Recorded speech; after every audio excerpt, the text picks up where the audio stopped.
कृष्णाय वासुदेवाय हरये परमात्मने प्रणतक्लेशनाशाय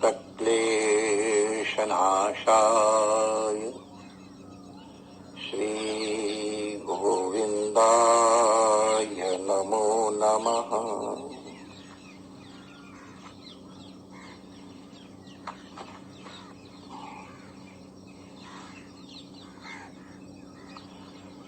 ठाकुर हमरे रमण बिहारी, हम हैं रमण बिहारी के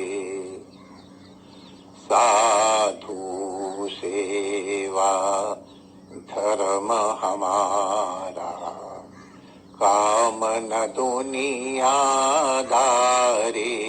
से। कोई भला कहो चाहे बुरा कहो, हम हो चुके रमण बिहारी के, हम हो चुके यमुना मैया के, हम हो गए सद्गुरु प्यारे के, हम हो चुके रमण बिहारी के। श्री रमण बिहारी लाल की जय, श्री यमुना मैया की जय, पूज्य सद्गुरुदेव भगवान की जय, सर्व संत हरिभक्तन की जय, आज के आनंद की जय। जय जय श्री राधे।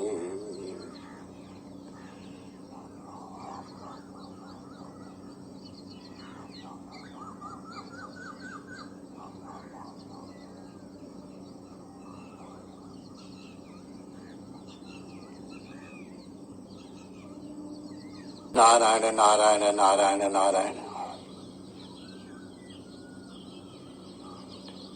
जिनको भगवान का भजन करना है उनको सब कार्यों से अधिक मान्यता अपने भजन को देनी चाहिए।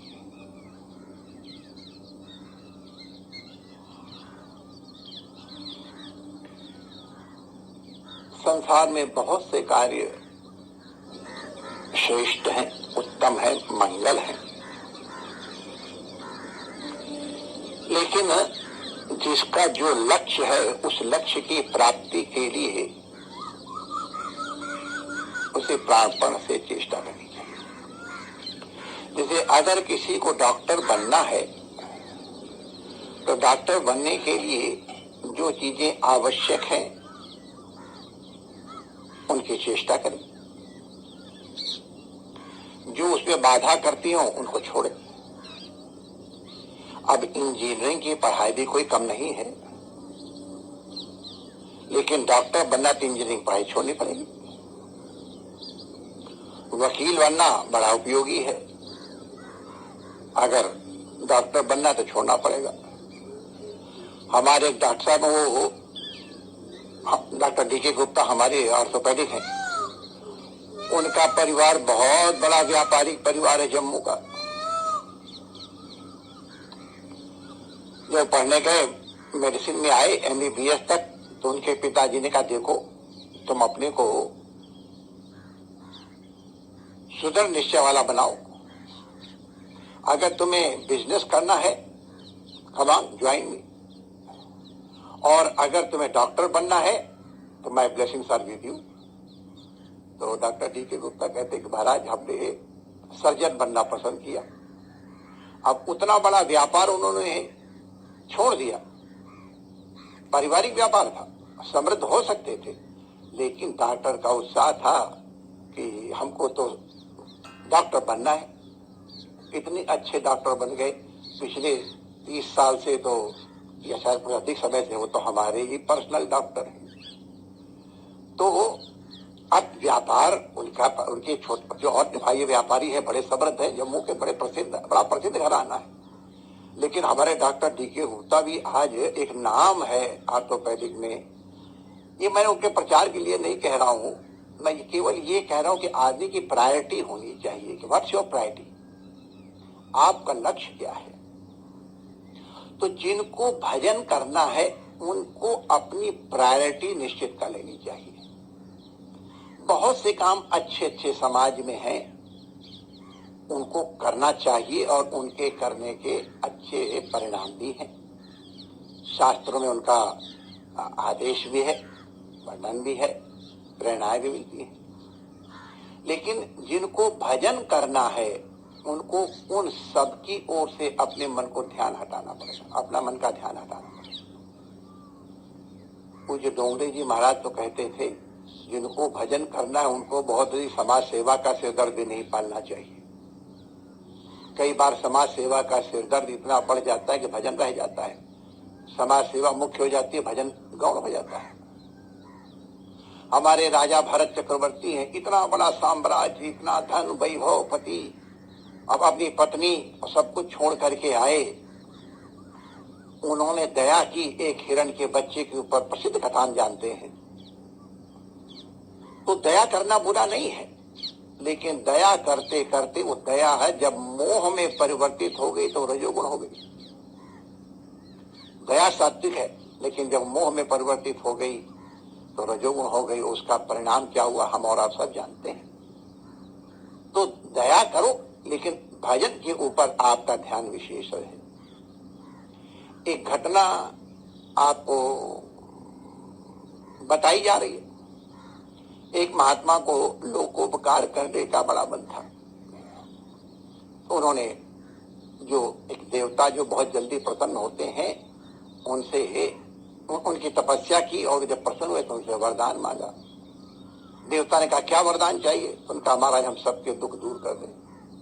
देवता ने कहे तो मैं ही अपना दुख नहीं दूर कर पाया हूं, सबके दूर मैं कहां से करूंगा, तुम कोई एक चीज मांग लो। तो पता नहीं देवता का निर्णय था कि इन महापुरुषों का निर्णय, तो उनका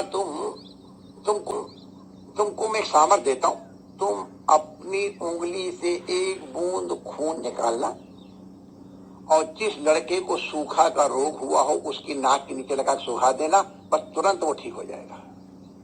महात्मा बड़े प्रसन्न हुए। अब वो प्रचार तो करते नहीं, संत लोग प्रायः प्रचार नहीं करते हैं।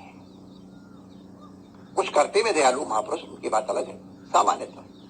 तो कुछ दिनों बाद एक मैया आई, महाराज हमारा ये बालक मरा जा रहा है, बड़ी मुश्किल से हुआ है और इतना दुबला सूख रहा है। सूखा रोग की दवाई बताई थी उन्होंने।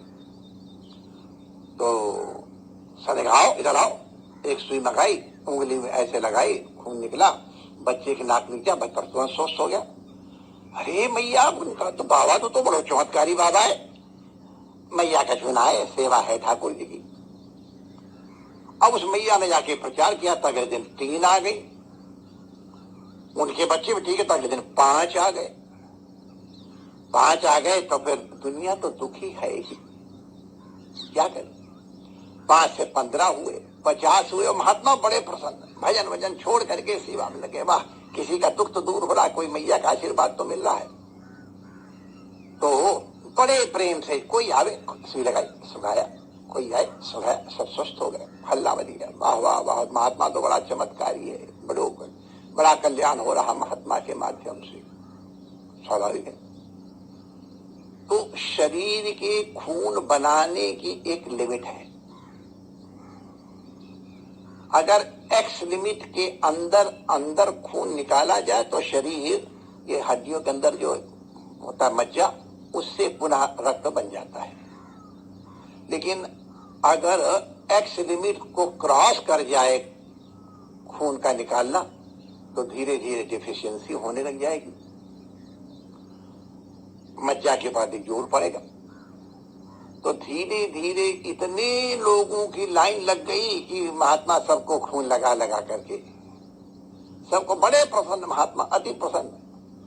अब धीरे धीरे उनके खून की डिफिशियंसी होने लग गई और लोगों के तो तांता लग गया। बीमार तो कितने, जरा किसी हॉस्पिटल में जाके देख लो, ऐसा लगता है कि जैसे सारी दुनिया बीमार ही हो गई है, जगह नहीं। अरे पैसा दे के भी जाओ बड़े बड़े हॉस्पिटल, वहां भी वेटिंग है, वहां भी। तो महात्मा बड़े प्रेम से सबको करें। धीरे धीरे उनके खून की मात्रा इतनी कम हो गई, उनकी सुई लगाओ तो निकले ही नहीं।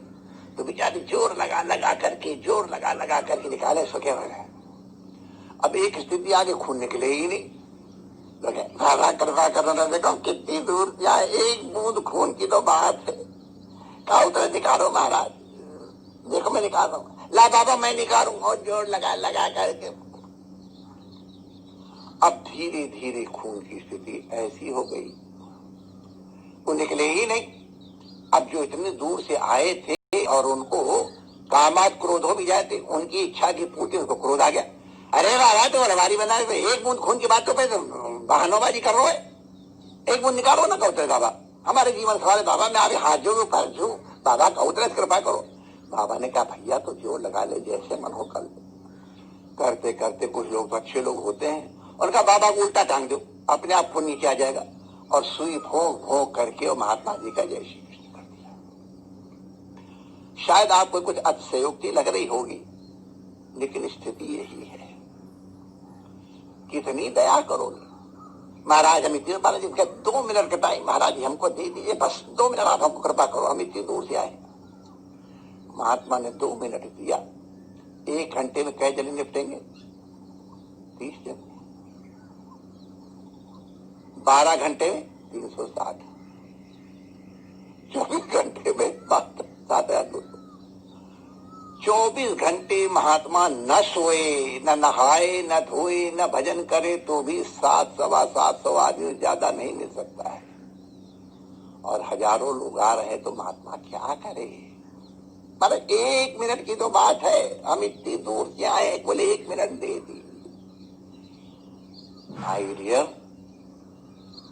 कहीं तो ब्रेक लगाना ही पड़ेगा। सेवा बहुत अच्छी बात है, कृपा दया सब बहुत अच्छी बात है, लेकिन जब तक ये तुम्हारे भजन में बाधा नहीं कर रही तब तक उत्तम है। जिनको समाज सेवा करनी, जिनकी प्रायोरिटी समाज सेवा, उनकी बात अलग है।